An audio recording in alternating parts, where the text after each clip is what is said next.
in that conversation, nor does he deserve to. Kobe was homegrown in L.A. Like that, like we got a long term. You guys are. I think you guys long-term lease situation going on with LeBron. Right, man. but not the same. to me, the big picture is there. That caller Ben represents. There are Kobe fans and there are Lakers fans, and there's a huge overlap, but they're not always exactly the same thing. There are Kobe fans who put Kobe before the Lakers, even though they're also Lakers fans. But family, goes back to L.A. You're a Dodger fan. You're an SC fan. Not like a guy from Queens or something saying he's a Laker fan, but, you're from L.A. You don't want LeBron to get to his fourth championship because you don't want him to get closer to Kobe. So as much as this pains me to say, I mean, I go for the Nuggets just for that reason because I feel like I'm a Man, get this dude off the phone. Man, get this dude off the air, please. That doesn't even sound right.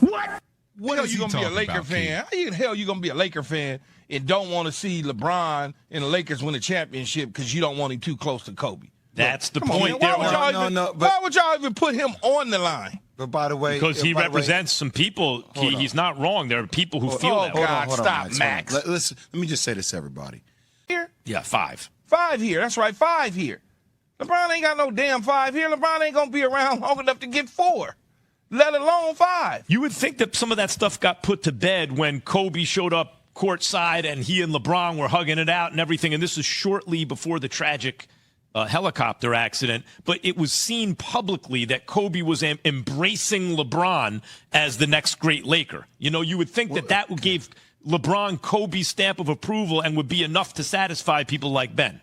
I feel like Kobe was going to be the steward of the Lakers organization. Like Kobe was on the verge of trying to own a piece of the Lakers. I always thought that. Like Kobe, their allegiance is to Kobe before even the franchise. I think that's what Ben actually represents. But nobody's comparing LeBron and Kobe as it relates to the Lakers organization. That's self-manufactured. Yes, in his own mind. Yes, 1,000,000%. I agree. Like nobody is sitting up here saying, "Oh, LeBron's going to be a better Laker." But isn't it interesting that he even manufactures that in his own mind and therefore roots against the team? Well, that's why he's got to stay away from dispensaries or something.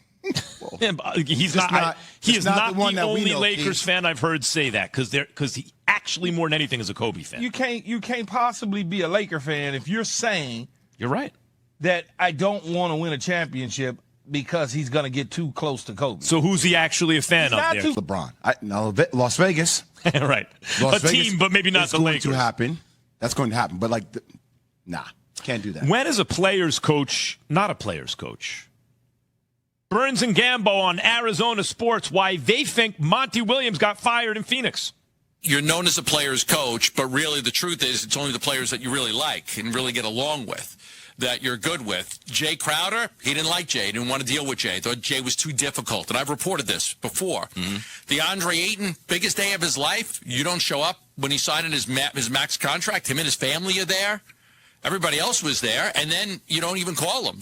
We've had our differences, but man, what a great reward for you. And really, you have to. You have to. You have to be able to extend that olive branch and make that situation work. So that's the number one reason why you do it? Number one reason is his inability to coach everybody on the team. Yeah.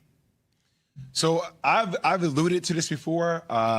Look, I think Monty Williams has gone through so much in his life. A lot of people have gone through a lot. He's a great human being, a good person.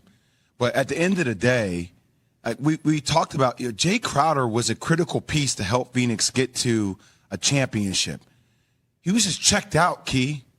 For Gambo, talk about the fact when one of your best players signs a big contract and you don't even reach out to him, you don't send him a text, you don't hit him at all. Remember they had issues where he somewhat benched him a year ago. I don't want to call it a benching, but he set him down doing courses of games and things of that nature. So they already had some issues. And, when new ownership come in, Jay, they sit back. Even though they want to win a championship, they sitting back and they observing everything that goes on.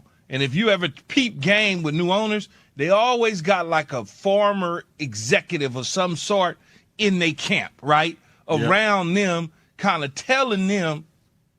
Jay Crowder, I've known Jay. Jay's a tough-nosed, first up dude. He's not like he's just Milwaukee, sorry. Huh? He was in Milwaukee. Milwaukee, yeah. And there was questions around what reason why Coach Bud got fired because he barely played, which I don't want to go on a tangent. But there was Like that was a big black eye around the organization that a lot of people were talking about. And Key, you've heard me also say that Jay Crowder was the only one, not CP3, right, who tries to be in your face, motivate you, not Devin Booker, who kind of D-Book leads differently. Like he's fiery, but he'll also just go off on his own. But like Jay Crowder was the one person that could actually get Ayton to be present, to be engaged, right? Understand. Because Ayton didn't get that from Monty. And anything. But I looked up on the sideline, who was there? Oh, Zeke. Oh, little Isaiah Thomas. All of a sudden, you showing up in Phoenix an awful lot. So you just, Well, him and Matt are really close to both. They are close. But I'm saying, though, Jay, when a new owner, just check it out. When new owners buy stuff. I don't think it'd be Zeke, though. I don't think. I didn't say anything about nothing being Zeke. I'm just saying they always got somebody new in their camp that is connected to the game that can give them certain tidbits. And Zeke knows how to bend the ear of an owner who needs some advice. Yeah, right? they're racist. I'm like, no, they're not. Like, let's not do that. Let's not go there. Like the first coach that they're making a push for is Ty Lue. Well, we don't want to say the organization because it's a different ownership group now. Mm-hmm. Well, certain people out there are claiming things like that around. It's a different ownership group now. Yeah. Hopefully they scrub that very clean. David in North Carolina has something to tell us, guys. Hey, guys. I was just weighing in on that last caller, Ben, who brought up Kobe, and I think that's a little unfair. Kobe is my all-time favorite player when he was with the Cavs, and I think that's completely unfair to bring Kobe's name in the situation. Also, I wanted to say that I think the best player in the NBA is Nikola Jokic right now, so that scares me as a Lakers fan. And the last thing I want to say is I'm from North Carolina. I'm a diehard Tar Heel fan, but Jay, you're the only Duke player I ever respect. Okay. All right. Thank you, guys. I'll take that. And now put that Max-plaining clock on real quick.